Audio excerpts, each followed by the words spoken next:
মায়ের ঋণ আমরা শোধ করব কোন জায়গা থেকে করব, কোন দিক থেকে করব?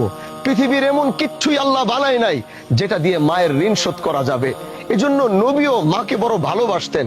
তিনি একদিকে বাবাকে যেমন হারিয়েছিলেন, আরেকদিকে মায়ের আদরটা যখন পাবে, অসহায় মা, টাকা ছিল না, পয়সা ছিল না, মুহাম্মদকে কিভাবে দুধ খাওয়াবে, মুহাম্মদকে কিভাবে লালন করবে, দিয়ে দিয়েছিলেন মা হালিমার কাছে। তারপরও নিজের বুকে রাখতে পারে নাই, অসহায়ের কারণে, দরিদ্রতার কারণে। তারপরও যখন ফিরে আসলো, ফিরে আসার পরে যখন আব্দুল্লাহর মায়ের দুনম আদর যখন তিনি পাবে, তখনই তার মাও আল্লাহ নবীর থেকে বিদায় নিয়েছিল। এজন্য নবী বলতেন, কাশ যদি আমার মা বেঁচে থাকতো, আর আমি যদি ফরজ নামাজে আল্লাহু আকবার বলে দাঁড়িয়েছি, আর আমার মা যদি পিছন থেকে ডাক দিত, ও মুহাম্মদ, আল্লাহ নবী বলতে, আমি নামাজটা ছেড়ে পিছনের দিকে তাকিয়ে বলতাম, ও মা, তোমার সন্তান তোমার বুকে হাজির। এর নামই তো মা। এজন্য ভাই, আজকে এই সন্তান জানে সে কি হারিয়েছে। আজকে ওই মানুষটা বিদায় নিয়েছে যে রাত জেগে তার জন্য দোয়া করত। আজকে ওই মানুষটা বিদায় নিয়েছে যে প্রতিটা মুহূর্তে আল্লাহকে ডাক দিয়ে বলতো, আল্লাহ তুমি আমাকে কেমন রাখছো আমি জানি না, আমার সন্তানটাকে ভালো রাখো, ওরে সুস্থ রাখো, ওরে বিপদ আপদের হাত থেকে হেফাজত করো। আমি রাত বেরাত সফর করি, বিশ্বাস করেন আমি কখনো আমার মাকে আমি রাত্রে ফোন দিয়ে বলতে চাই না যে আমি রওনা দিচ্ছি। কখনো বাসায় আসতে আমার 2টা বাজে, 3টা বাজে, কারণ আমার মা যদি কোন রকম জানতে পারে যে রাতে আমি রওনা দিয়ে দিছি, বিশ্বাস করেন আল্লাহর জাতের কসম করে বলছি, সেই রাত্র 3টা বাজে এসে দরজার সামনে দাঁড়াইলে যদি দেখি সে দরজা খুলে কেউ দাঁড়াইছে, ওইটা আমার মা।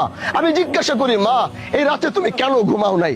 তোমার তো ঘুমানো দরকার, তুমি ডায়াবেটিসের রোগী, তুমি প্রেসারের রোগী, তোমার হার্টের সমস্যা, তোমার তো রাতে ঘুমানো দরকার। আমার মা আমাকে কি বলে জানেন? শুধু আমার মা না, প্রতিটা পৃথিবীর প্রতিটা মার কথাই এটা। আমাকে বলে, বাবা, যখন আমি শুনছি তুমি রওনা দিয়েছো, তুমি রাস্তায় আছো, কুয়াশা আছে, কেমন আছো, ড্রাইভার ঘুমায় যাচ্ছে কিনা, আমি বারবার বিছানায় গিয়ে ঘুমানোর চেষ্টা করেছি, ঘুমাতে পারিনি। একবার ডান কাত, একবার বাম কাত, আরেকবার সোজা হয়ে আসমানের দিকে তাকিয়ে বলেছি, আল্লাহ আমার সন্তানটাকে সহি সালামত বাসায় আনো। এই যে তুমি আসছো, এই যে তোমাকে দেখছি, এখন আমাকে আর বলতে হবে না আমি ঘুমায় যাব। এর নামই তো মা। কোন ঋণ আমি শোধ করব মায়ের জন্য? কি দিয়ে আমি শোধ করব? আজকে সে মা হারিয়েছে, আমার মা বেঁচে আছে। আল্লাহর কসম, আমি এটা ভাবতেই পারি না আমার মা থাকবে না। আমি এটা ভাবতে পারি না আমার মার লাশ আমি হাতে নিব। আমি এটা ভাবতে, কল্পনার ভিতরে আনতে পারি না আমি আমার মাকে কবরে নামাবো। এজন্য যার এখনো মা বেঁচে আছে, আজ তোমাদেরকে দাঁড়িয়ে বলতে চাই, মার জন্য একটু সময় আমাদের হয় না। আমরা দৌড়াচ্ছি এখানে, হুন্ডা নিয়ে সেখানে, নেতার পিছনে, সেটার পিছনে, ব্যবসার পিছনে। কখনো মার তো মনে চায় আমার সন্তান আমার পাশে বসে এক লুকমা ভাত খাবে। কত দেখেছি মারা সারাদিন খাবার নিয়ে বসে আছে, একটা বেলা শুধু সন্তানের সাথে একবেলা খাওয়ার জন্য। কিন্তু আমরা এত ব্যস্ত, দুনিয়া আমাদেরকে এত ব্যস্ত বানাইছে। মা দিনের পর দিন খাবার নিয়ে অপেক্ষা করেছে, একবেলা আমার সাথে খাবে, কিন্তু আমি সেই সময়টুকু দিতে পারি নাই। যাও আজকে মাকে কবরে রাখো। আজকে তোমার জন্য কেউ অপেক্ষা করবে না। আজকে তোমাকে কেউ ফোন দিয়ে বলবে না তুমি ঠিক মতো খেয়েছো কিনা। আজকে তোমাকে ফোন দিয়ে কেউ জিজ্ঞাসা করবে না তুমি এখন কোথায় আছো, আসতে কয়টা বাজবে। আজকে থেকে দরজা তার বন্ধ হয়ে গেছে, আজকে থেকে রাস্তা তার বন্ধ হয়ে গেছে। এজন্য যাদের মা বেঁচে আছে, ও কলিজার টুকরা যুবক সন্তানেরা, তোমাদেরকে বলতে চাই, মার শেষ নিঃশ্বাস পর্যন্ত মার দোয়াটা নাও।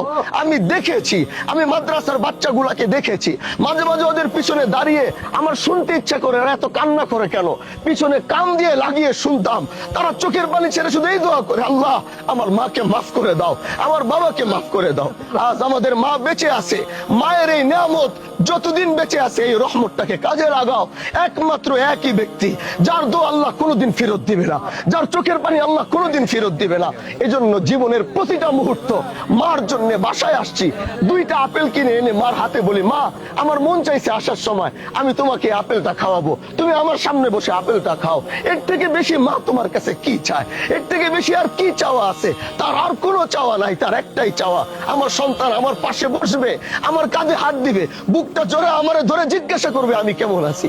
যাদের মা বেঁচে আছে এখনো সময়, এতটুকু মার জন্য করো। আল্লাহ কাছে দোয়া করি আজকে এই মাকে আল্লাহ যেন জান্নাতের আলা মাকাম নসিব করে। আর যারা আজ মা হারিয়েছে, আল্লাহ তাদেরকে সবরে জামিল দান করে, আল্লাহ তাদেরকে ধৈর্য দান করে, আল্লাহ তাদেরকে এই শোক যেন তারা সহ্য করতে পারে সেই ক্ষমতা যেন আল্লাহ পাক তাদেরকে দান করে।